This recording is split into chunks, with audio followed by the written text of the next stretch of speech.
Traffic পুলিশের তৎপরতায় উদ্ধার হলো নগদ 7 লক্ষ টাকা। আটক করা হলো দুই যুবক অনিক হোসেন এবং রবিউল হোসেনকে। ওই দুই যুবক বাইকে চেপে আসার সময় ভেহিকেল চেকিং এর মুখে পড়ে বিশালগড় বক্সনগর সড়কে। ধৃতদের বাড়ি রহিমপুর এলাকায় বলে জানা গেছে প্রাথমিকভাবে। বাইকে থাকা দুই যুবক ট্রাফিক চেকিং ফাঁকি দিয়ে পালানোর চেষ্টা করে। পাল্টা ধাওয়া করে তাদের বগল দাবা করে নেয় ট্রাফিক পুলিশ। পরে তাদের তুলে দেওয়া হয় বিশালগড় থানার হাতে। ঘটনার তদন্ত শুরু করেছে পুলিশ। এই ঘটনায় কি জানিয়েছেন থানা আধিকারিক দেখুন। বিশালগড় ট্রাফিক ইউনিট তারা প্রত্যেক দিনের মতো রেগুলার ভেহিকেল চেকিং করতেছিল বিশালগড় বক্সনগর রোডে।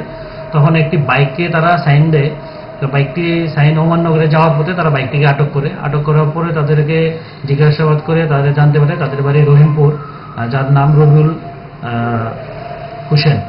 তো তখন তাদের কথার মধ্যে কিছু অসংলগ্নতা পাওয়া হয়, তাদের জিজ্ঞাসাবাদ করে এবং তাদেরকে সার্চ করে তাদের কাছে 500 টাকা 60টি বান্ডেল পাওয়া যায়। তো এইগুলা তখন তাদেরকে জিজ্ঞেস করা হয় কোথা থেকে আনা হয়েছে, তাদের ঠিকভাবে সঠিক উত্তর দিতে পারেনি।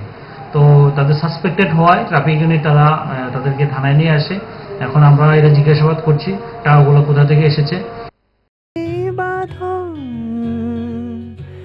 আপনার চেয়েও আপন